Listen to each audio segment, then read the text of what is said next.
Indian ambassador to France arrived. It so happens that the French government did not send a proper welcome party for the ambassador. And one of the ladies that was supposed to do something ad hoc for the French government saw devotees. And she thought very quickly, well, we didn't prepare anything, but they look like they're prepared. So she came up and begged the devotees if they would help out, receive the ambassador. And the devotees said yes. Because we already had garlands, we were dressed, we were doing kirtan. So a group of devotees accompanied a few French officials that came and welcomed the Indian ambassador to France and garlanded him and said Hare Krishna. And the French officials that were there, especially one lady, so appreciated that the devotees came at the last minute and really gave a welcome, by which the ambassador felt very pleased and honored that she offered to help us out. And the devotees very astutely said, well, our spiritual master has just come. Is there any way you could honor him? And she said, I will do what I can. And she arranged that Prabhupada be honored officially by the city of Paris and by one of the French city officials. So when we received that letter saying that Prabhupada could be greeted officially at the Paris City Hall, the letter was saying how it would be the vice president of the Paris City Council that would be receiving Prabhupada, which is an equivalent of what a mayor will be in America. So that was very, very important personality. In this greeting speech, he was explaining how Paris had always been conscious of the spiritual values. So Paris was very happy to receive someone who is an ambassador of Indian spirituality. And then because Yogeshwar in his letter that explained a little bit of who Prabhupada was, so Mr. Aswad, the mayor, gave some praises of Prabhupada's achievement, saying how it was wonderful that at this age of 70 years old he came to France and started this spiritual movement. So a lot of very, very nice words of appreciation of Prabhupada. This woman here is the official reception director for VIPs coming to Paris. In fact, she was the woman who arranged for Srila Prabhupada's reception at the Paris City Hall. And the protocol was made very clear to us that when we go into the reception room, everyone should stand and the mayor will give his opening remarks and then Srila Prabhupada can reply. The way it worked out was somewhat different. The mayor waited and Prabhupada sat. And the mayor started getting nervous and Prabhupada sat. And then everyone was looking at Srila Prabhupada. And I leaned over and said, Srila Prabhupada, they're waiting for you to stand. Srila Prabhupada looked at me and said, I'm supposed to stand for who? And refused to stand. So the mayor started his remarks and gave his greeting to Srila Prabhupada, seated, probably the first time in the history of the country that anyone had been received in City Hall without standing up. And then when the mayor was finished saying how Paris has always been such a spiritual city, Srila Prabhupada stood at that moment and said, Mr. Mayor, you've spoken very nicely about how France is such a spiritual country, etc. Let us examine what is spiritual. And went right for the jugular. You know, that there is a soul within the body, and any government that is unaware of the difference between the soul and the body is a demonic government. Just like your Napoleon Bonaparte, you should pronounce the name Napoleon Bonaparte, he said, I am France. France is there, and where is Napoleon? The soul is gone. Where has it gone? This is the importance of proper spiritual training, is to understand the difference between the body and the soul. He took seriously what the mayor had just said about the importance of the spiritual values in life. So he told him, the government's duty, the duty of the politicians, the duty of all the leaders of the people is to train the citizens in God consciousness and spiritual life. And if they do not teach the values of spiritual life, how there is a soul different from the body, if they do not teach how there is a God who is the supreme controller, then they are not doing their duty. They are simply doing harm to the citizens. So that was pretty bold for Prabhupada to talk in such a stern way to the mayor of the city of Paris. And we could see when looking at him that he was kind of astonished by what Prabhupada was telling him. But Prabhupada really took the opportunity to give them a lesson on being good politicians and doing really their duty as the leaders of France. He was strong, and that was Prabhupada's style. He was strong. He didn't mince words. He could be very understanding and was always sensitive, but never compromising. An opportunity like this in the City Hall of Paris, before the mayor, before press, before dignitaries, Srila Prabhupada was the Acharya, the representative of Krishna and Krishna's world, and there was no compromising the message at all, ever. We do not remember exactly everything that Prabhupada had said during that lecture, and it's sad that it's not in the soundtrack and no recording was done because the recorders didn't work. You can see them on the movie. They are trying to get the recorder to work and it doesn't. But right after the City Hall reception, when we went back to the temple, all the devotees wanted to know what happened. So I told them the whole story of what happened during the whole reception. And they wanted to know what Prabhupada had said and what the mayor had said. And I was able to retell the devotees exactly, with all the details, everything that Prabhupada had told the mayor.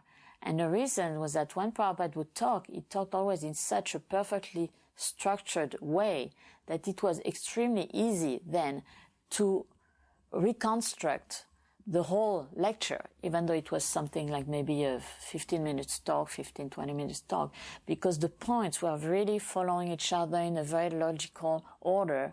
And I realized that a few times after having, in the same way, repeated to devotees different lectures that Prabhupada had given when the devotees could not be around.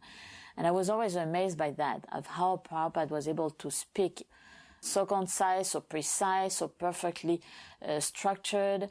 And that's one of the things I always liked so much and admired so much in Prabhupada, was his intelligence in the way he knew the philosophy, wrote the books, explained the philosophy, but that when he was speaking in public, it was always in such an effective way. It was really remarkable. What made it ironic was that at the very same time that Prabhupada was being received as a VIP in the City Hall, Indradyumna was leading a Sankirtan book distribution party in the Paris metros and found himself under arrest by the Paris police. This was not an uncommon irony that Srila Prabhupada would be received as a dignitary, a missionary ambassador of peace from India. And yet the program for peace that he was initiating rubbed a lot of people the wrong way. So they didn't dare not receive him because they recognized that as someone with a large following who was very respected by Indian culture, they had to receive him. But yet at the same time, they would do whatever they could to suppress the Sankirtan activities. A few reporters were there. There was articles. At that time, there was a lot of reviews, different magazines, but very, intellectual magazines that were writing articles about us.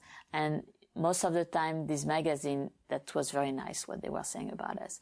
But the general, daily newspapers, they were also very often writing articles on us. And sometimes it was very nice, but sometimes it was making fun of us because we were so strange, and they could not take it seriously. All these people in these yellow and white robes dancing in the streets with the little cicas. It was so strange to them.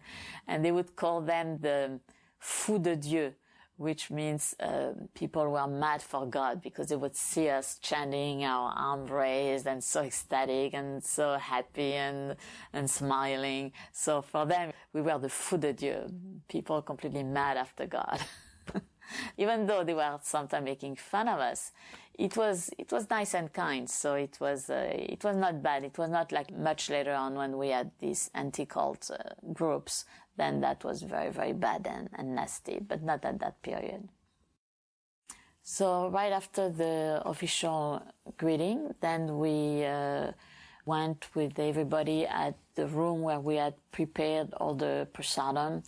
We had a buffet with all kind of very wonderful vegetarian dishes, and everybody took very, very happily. It was very nice. When Prabhupada saw this magnificent historical building, he was so astonished to see it that he said, I didn't know that this kind of building still existed. And then when he came in, Prabhupada was just saying how beautiful the building was, because he was saying all this wood carving on the walls and all these Greek and Chinese vases and the big chandeliers on the ceilings, the furniture. It was very, very antique, all the draperies, it was very luxurious, very, very beautiful. Yeah. So in one of these articles, one of the journalists who was there, he saw that when Prabhupada came in, all the devotees paid obeisances. So the way he reported it in the newspaper was that all these Hare Krishna devotees kissed the carpet where so many great personalities had been walking, like the General de Gaulle, like the Queen of England had walked on this carpet, and the devotees were kissing the carpet. I mean, it's true, that to people who see us doing that, they all interpret it in such funny ways. It's so strange to them. For us, we don't even pay attention to it. It's so normal. But for them, it's really weird.